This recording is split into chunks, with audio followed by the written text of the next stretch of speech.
Hello friends, నమస్తే.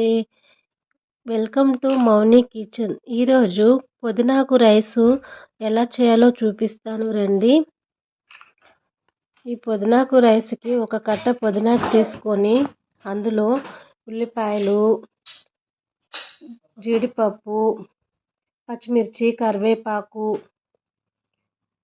ఇంకా ఎండుమిర్చి, శనగగుండ్లు ఇవన్నీ తీసుకోవాలండి. ఇవన్నీ రెడీ చేసి పక్కన పెట్టుకొని పుదీనాకుని ఇలా చిన్నగా కట్ చేసుకొని శుభ్రంగా కడుక్కొని మిక్సీలో వేసి మెత్తని పేస్ట్ లాగా తయారు చేసుకోవాలి.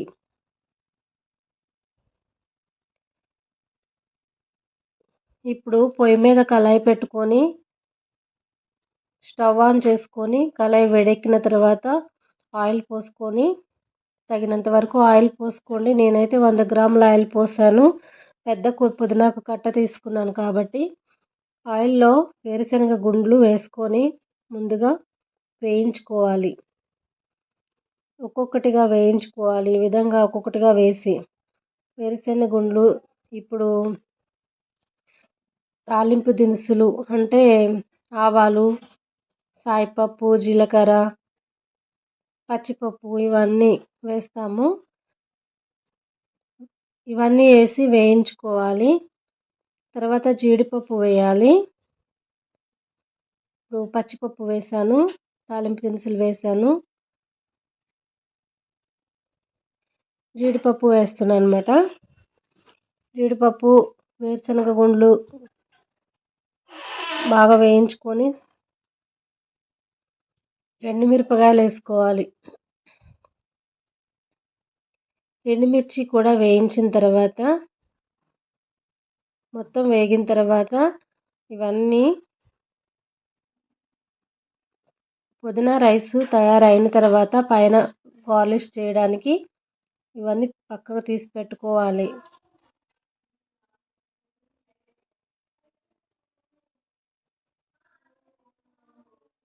ఇక్కడ చూపిస్తున్న విధంగా మొత్తం పక్కన తీసి పెట్టుకోవాలి.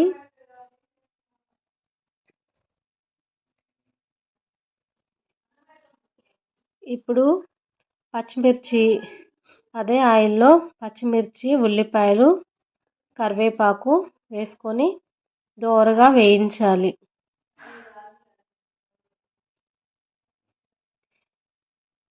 దోరగా వేగిన తర్వాత ఉల్లిపాయ, పచ్చిమిర్చి, కరివేపాకు దోరగా వేయించిన తర్వాత అల్లం వెల్లుల్లి పేస్ట్ వేయాలి.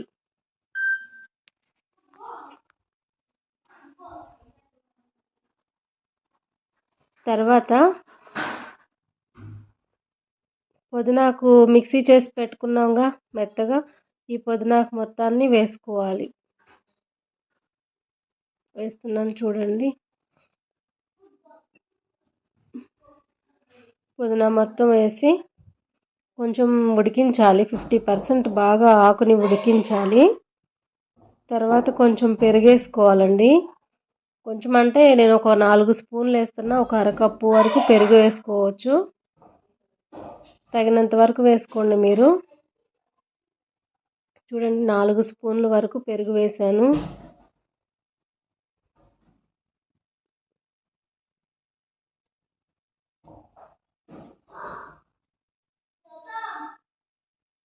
ఇలా 4 స్పూన్లు వేసుకొని మొత్తం కలుపుకోవాలి. ఎందుకంటే పుదీనాకు కొంచెం చేదుగా ఉంటుంది కదండి. ఆ చేదు అనేది మనకి తగలకుండా ఉంటుంది. పెరుగు టేస్టీగా కూడా ఉంటుంది. ఈ విధంగా ఆయిల్ పైకి వచ్చేంత వరకు ఉడికించి ఇప్పుడు అన్నం వండి పక్కన పెట్టుకొని ఉంటాంగా, ఈ రైస్లో మొత్తం ఒక పెద్ద అంటే బేషన్లో వేసుకొని కొంచెం తగినంత వరకు సాల్ట్ వేసుకొని అన్నం మొత్తం కలుపుకొని ఈ పుదీనా మొత్తాన్ని వేసుకొని కలుపుకోవాలి. రైస్ మొత్తం కలుపుకోవాలి. లాస్ట్లో కొంచెం నెయ్యి వేసుకోవచ్చండి. నేనైతే నెయ్యిని స్కిప్ చేశాను.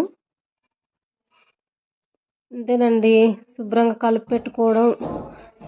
తర్వాత ఇప్పుడు మనం వేయించుకొని పెట్టుకున్న శనగపప్పు, శనగగుండ్లు, తిరుమా దినుసులు ఎండుమిర్చి, జీడిపప్పు ఇవన్నీ ఉన్నాయిగా, ఇవన్నీ గార్నిష్ కోసం పైన ఇలా చల్లుకోవాలి.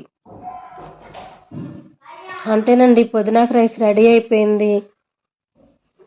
నా ఛానల్ సబ్స్క్రైబ్ చేసుకోకపోతే సబ్స్క్రైబ్ చేయండి. Thank you for watching. Thank you so much.